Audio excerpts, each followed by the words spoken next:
harusnya orang itu bersikap adil ketika mau mengomentari masalah ini. Idrus Romli ini nasabnya bukan ke Ba'alawi. Jadi permasalahannya bukan dia. Justru harusnya dia itu kalau mau mengomentari polemik nasab ini harus ada di tengah, tidak condong kanan, tidak condong kiri. Nah kalau begini ini yang dulu siapa kan gitu? Kok tidak pas menggunakan hujah gitu?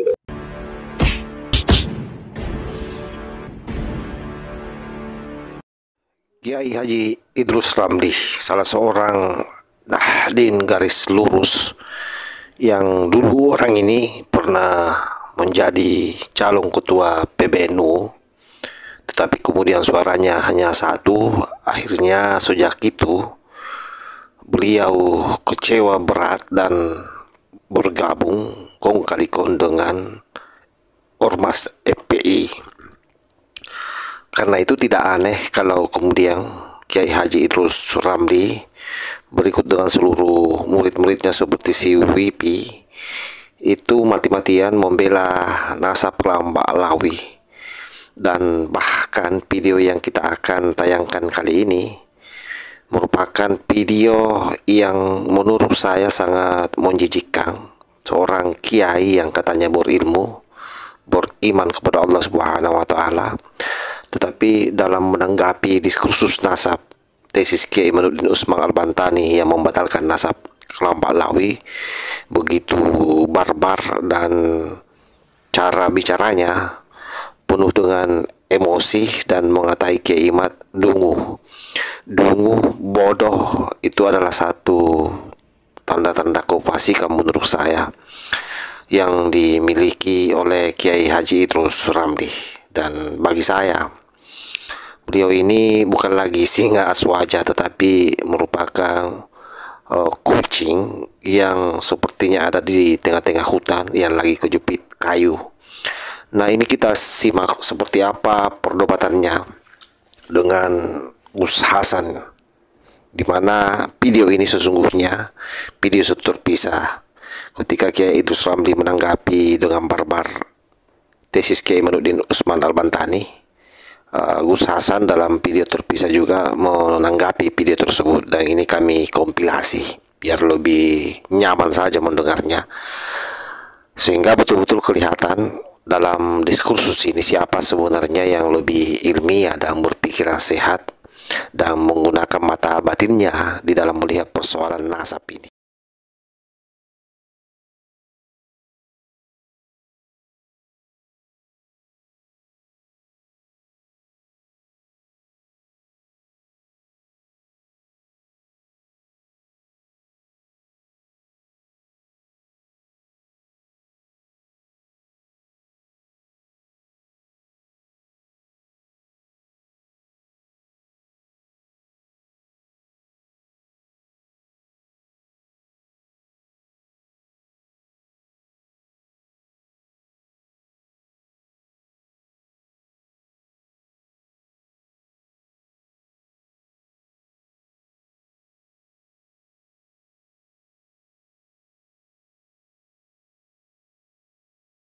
Harusnya orang itu bersikap adil ketika mau mengomentari masalah ini. Idrus Romli ini nasabnya bukan ke Ba'alawi. Jadi permasalahannya bukan dia. Justru harusnya dia itu kalau mau mengomentari polemik nasab ini harus ada di tengah, tidak condong kanan.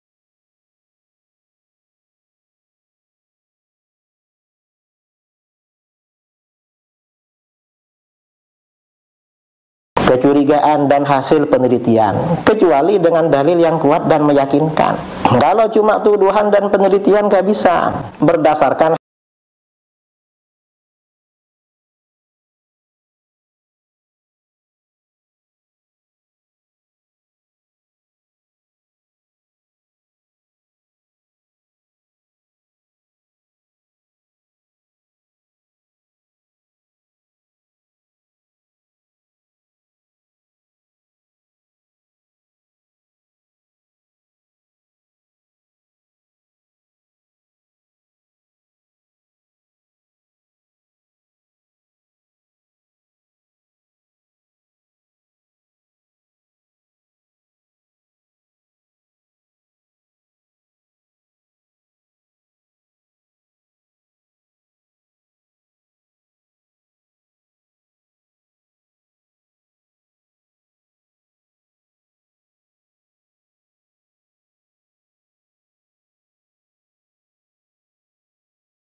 Siapa yang diragukan?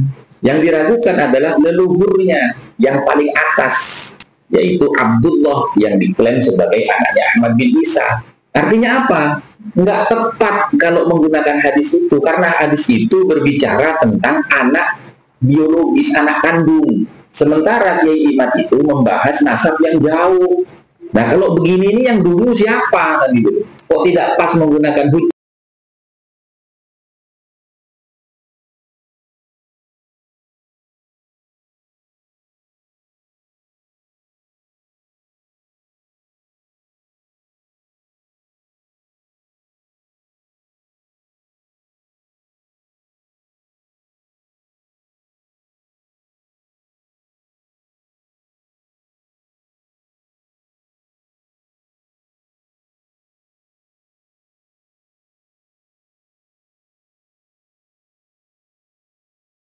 Makanya saya bilang, bersikap adillah dalam menyikapi polemik ini. Seperti kami tidak pernah menghinakan para habaib. Bahkan kalau kita mau telanah ya, lihat semua video. Bagaimana Kiai Imad itu mengatakan, kalau memang Habibnya itu baik, soleh, alim, ya kita hormati. Tapi kalau Habibnya itu kurang ajar, ahli maksiat, tidak alim, ya kita tidak perlu hormati, tidak perlu kita sanjung-sanjung. Nah, itu bukan berlaku kepada Habib saja, kepada orang yang nasabnya tidak bersambung kepada Nabi sekalipun. Kalau memang dia orang baik, dia itu orang alim, ya harus kita hormati.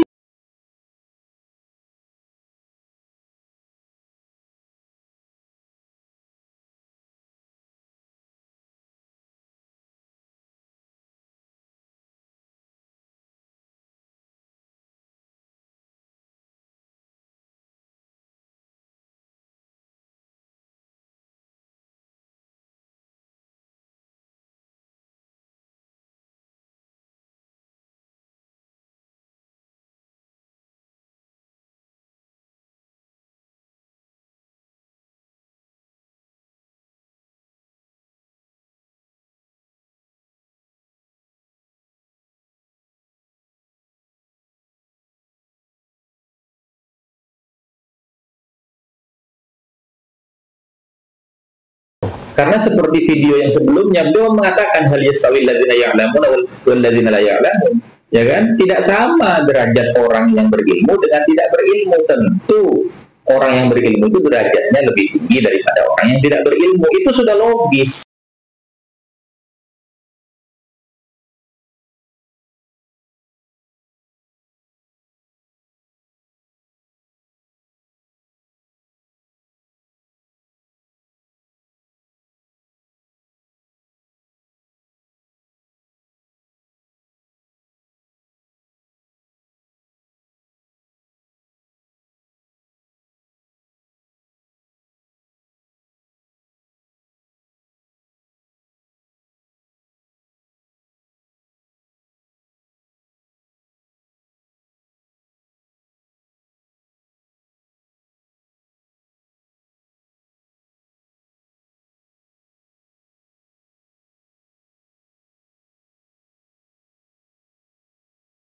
Pikir dengan jernih, siapa yang lebih logis, yang lebih ilmiah, yang lebih rasional dalam menyikapi polemik ini. Itu aja kalau pengen melihat siapa yang benar, siapa yang salah. Karena apa? Kok sampai segitunya hanya masalah nasab? Gitu. Pentingnya apa sih nasab itu? Wong Nabi aja tidak pentingkan nasab. Gitu. Yang dipentingkan sama Nabi itu apa? Sesuai dengan firman Allah.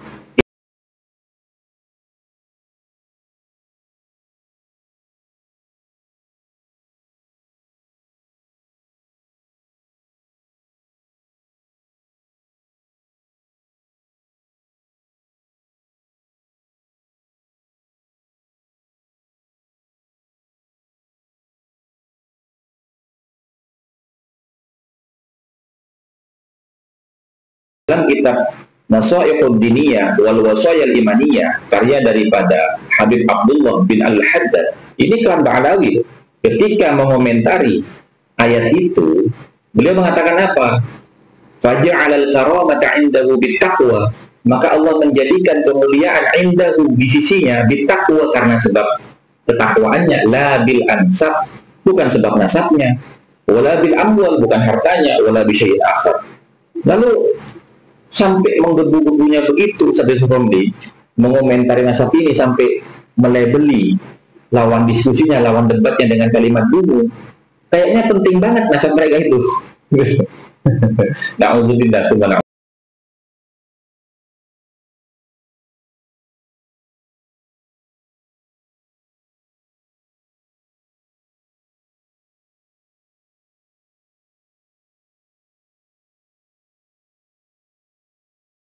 Ya, mudah-mudahan beliau bisa memahami. Mungkin saya yang salah, tapi ini logika saya. Saya bukan siapa-siapa gitu. Saya bukan seperti beliau, seorang tokoh yang digelari dengan seni aswaja. Tapi insya Allah hadis itu tidak tepat kalau untuk mengomentari polemik nasab yang dimotori oleh keimanan.